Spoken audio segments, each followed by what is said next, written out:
అందరికీ నమస్కారం. నా పేరు రాజారాం రాజలింగం, జనసేన పార్టీ తెలంగాణ. జనసేన పార్టీ అధ్యక్షులు శ్రీ పవన్ కళ్యాణ్ గారితో తెలంగాణలో ఉన్నటువంటి వ్యక్తులలో నేను ఒక బీసీ బిడ్డను. ఎందుకు చెప్తున్నానంటే, ఆంధ్రప్రదేశ్లో జరిగిన రామచంద్ర యాదవ్ గారు నిర్ణయించిన ఆ దీక్ష కార్యక్రమంలో తెలంగాణ నుండి ఒక వ్యక్తి, ఒక కాంగ్రెస్ నాయకుడు వెళ్లి మా పార్టీ అధ్యక్షులు శ్రీ పవన్ కళ్యాణ్ గారి పైన అనుచితమైన వ్యాఖ్యలు చేయడం జరిగింది. ఎవడు పడితే వాడు కొద్ది రోజుల క్రితం కాంగ్రెస్ లో ఎమ్మెల్యే స్థాయి నుంచి పెద్ద స్థాయి వరకు కూడా మాట్లాడడం జరిగింది. పవన్ కళ్యాణ్ గారితో వారి పేరు ప్రస్తావన చేస్తే కేవలం వీళ్ళందరూ కూడా ఒక పబ్లిసిటీ స్టంటు, వాళ్ళకి ఫాలోవర్స్ పెరుగుతారు, వేరే వాళ్ళ గురించి మాట్లాడితే ఎవరు పట్టించుకోరు. కాబట్టి ఒక జాతీయ స్థాయిలో ఉన్నటువంటి మోదీ గారి నాయకత్వంలో, వారి నేతృత్వంలో భారతదేశం మొత్తం వారి వైపు చూస్తున్నారు, పవన్ కళ్యాణ్ గారి వైపు. ఈరోజు వారి గురించి మాట్లాడితే పబ్లిసిటీ వస్తున్న ఉద్దేశంతో ఎవరు పడితే ఆ లుచ్చల మాటలు మాట్లాడుతున్నారు. బాబు, పవన్ కళ్యాణ్ గారు 2014లో జనసేన పార్టీని ఇదే హైదరాబాద్ లో తెలంగాణ గడ్డ పైన స్థాపించారు పార్టీని. వారితోటి ఉన్నదంతా ఆ రోజు నుండి ఈ రోజు వరకు అంతా బీసీ బిడ్డలే, బీసీ నాయకులే వారు ఎంబడి ఉన్నారు. నేను కూడా ఒక సామాజిక వర్గం బీసీ వర్గానికి చెందినవాడిని. ఇక్కడ ఉన్న రాష్ట్ర ఇన్ఛార్జ్ కూడా బీసీ వర్గానికి చెందిన అతను రాష్ట్ర ఇన్ఛార్జ్ గా ఉన్నారు. నాకు గ్రేటర్ హైదరాబాద్ గా నాకు అవకాశం పవన్ కళ్యాణ్ గారు ఇచ్చారు. ఇది పక్కన పెడితే వారితోటి మేము 2008 ప్రజారాజ్యం పార్టీ నుంచి వారితోటి మేము ప్రయాణిస్తున్నాము. వారి ప్రస్తావనలో మేము పాల్గొంటున్నాం. ప్రతి కార్యక్రమంలో వారు పెద్దపీట వేసేదే బీసీలకు, ఎస్సీ ఎస్టీలకు వారు పెద్దపీట వేస్తారు. మేము ఇప్పుడు తెలంగాణలో రాష్ట్ర ఇన్ఛార్జ్ గా శంకర్ గౌడ్ గారు, గ్రేటర్ హైదరాబాద్ అధ్యక్షుడిగా నేనున్నాను.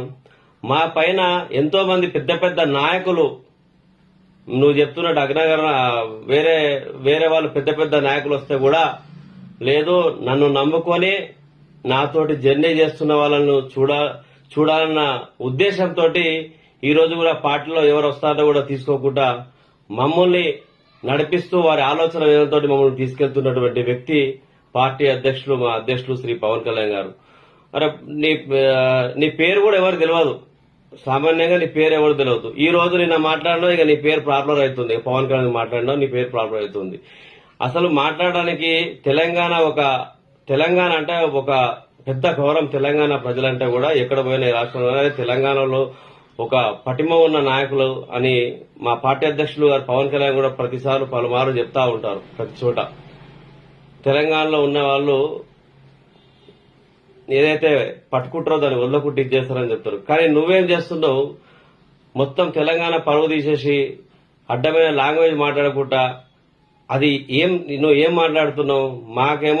మాకు పార్టీ అధ్యక్షులు సంస్కారంతో ఉండమని చెప్తారు, ఎవరిని తిట్టొద్దని చెప్తారు.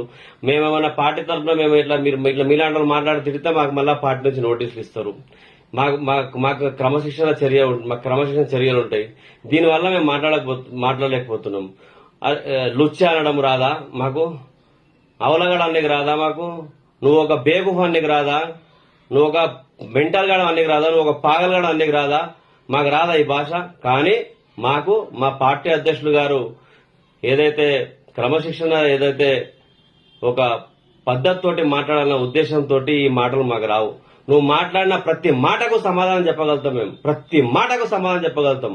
నేను ఒక బీసీ బిడ్డగా మాట్లాడుతున్నా. నువ్వు ఇప్పుడు ప్రతి ఒక్క పార్టీలో బీసీలకే తెలంగాణలో రేపు రాబోయే రోజుల్లో కూడా మా బీసీలకే ఆయన ఫస్ట్ చూడడం జరుగుతుంది. అప్పటి నుంచి 2008 నుంచి కూడా వారి పోరాటం తెలంగాణ నుంచి మొదలుపెట్టారు. ఇప్పుడు అక్కడ ఆంధ్రప్రదేశ్ లో కూడా జగన్ రెడ్డి ప్రభుత్వాన్ని దించాలనే ఉద్దేశంతో అక్కడ వారు ఆంధ్రప్రదేశ్ రాష్ట్రంలో జగన్ రెడ్డి ప్రభుత్వాన్ని దించుతానని మాటిచ్చి అదా పాతాల్లో తొక్కి చూపించిండు. సేమ్ ఆయన తెలంగాణ మీద కాన్సన్ట్రేషన్ చేయట్లేదు. ఆయన ఒకవేళ తెలంగాణ కాన్సన్ట్రేట్ చేస్తే నీకు కాంగ్రెస్ పార్టీ కూడా ఇక్కడ ఉండదు. నీకు కాంగ్రెస్ పార్టీ కూడా ఇక్కడ భూకాంతంలో కలిసిపోతుంది. ఈ కాంగ్రెస్ పార్టీ కూడా ఇక్కడ ఉండదు. ఆయన ఇక్కడ తెలంగాణ మీద ఇంకా దృష్టి పెట్టడం లేదు. మమ్మల్ని మొన్న జరిగినటువంటి ఎన్నికలలో కూడా ఏదైనా చిన్న ఎన్నికలు జరిగితే కూడా ఆయన మేము వెళ్తున్నామని చెప్పి చేస్తున్నాం తప్ప గాని ఆయనను మేము ఇక్కడ తీసుకురావడానికి కూడా ఇంకా సమయం ఉందని మేము ఆగుతున్నాం. ఇక్కడ మా పార్టీ అధ్యక్షులు పవన్ కళ్యాణ్ గారు, నువ్వు ఎవరైతే రామచంద్ర యాదవ్ చెప్తున్నావో అతను ఓకే బీసీల గురించి పోరాటం చేస్తుండు, మంచి పరిణామం, దాన్ని తప్పుపట్టడం లేదు. అందరం బీసీలం కాబట్టి దాని పరిణామం పార్టీలకు అతీతంగా చేయాలి. అతను పార్టీ పెట్టి చేస్తుండు, సంతోషం. అయినప్పటికీ కూడా నువ్వు ఏదైతే స్టేజ్ మీద వెళ్లి మాట్లాడినావో ఆ స్టేజ్ మీద నువ్వు పోవడానికి అర్హత ఇచ్చిందే వారికి పవన్ కళ్యాణ్ గారు. ఎట్లా అది 2019లో అది అక్కడ ఆయనకి 2019లో అక్కడ టికెట్ ఇచ్చి ఒంటరిగా మేము అక్కడ సింగిల్ గా జనసేన పార్టీ ఆంధ్రప్రదేశ్ లో పోటీ చేసినప్పుడు అక్కడ వారికి టికెట్ ఇవ్వడం జరిగింది ఆంధ్రప్రదేశ్ లో. దాని తర్వాత వారికి ఒక గుర్తింపు వచ్చిన తర్వాత వారు క్రమక్రమాన అభివృద్ధి చెందాలన్న ఉద్దేశంతో బీసీ ఒక నిదానంతో వారు చేస్తున్న కార్యక్రమం సంతోషకరం. నువ్వు ఆ దీక్ష కార్యక్రమంలో వెళ్లి తెలంగాణ నుంచి వెళ్లి నువ్వు ఇష్టం వచ్చినట్టు మాట్లాడి అన్ని లుచ్చ మాటలు మాట్లాడేసి అట్లా మాట్లాడితే పబ్లిసిటీ స్టంట్ వస్తుంది అనుకోని ఇచ్చేస్తే అది కరెక్ట్ కాదు. మళ్ళీ ఇంకోసారి మాట్లాడితే తీవ్రమైన పరిణామాలు ఉంటాయి. మీకు మళ్ళీ హెచ్చరిస్తున్నాం. మీ పేరేదో శ్రీనివాస్ యాదవ్ అనుకుంటా. శ్రీనివాస్ యాదవ్, మీరు మళ్ళీ చెప్తున్నాం, ఇంకోసారి ఖబర్దార్ ఇలాంటి మాటలు మాట్లాడకండి, తీవ్రమైన పరిణామాలు ఎదుర్కొంటారు.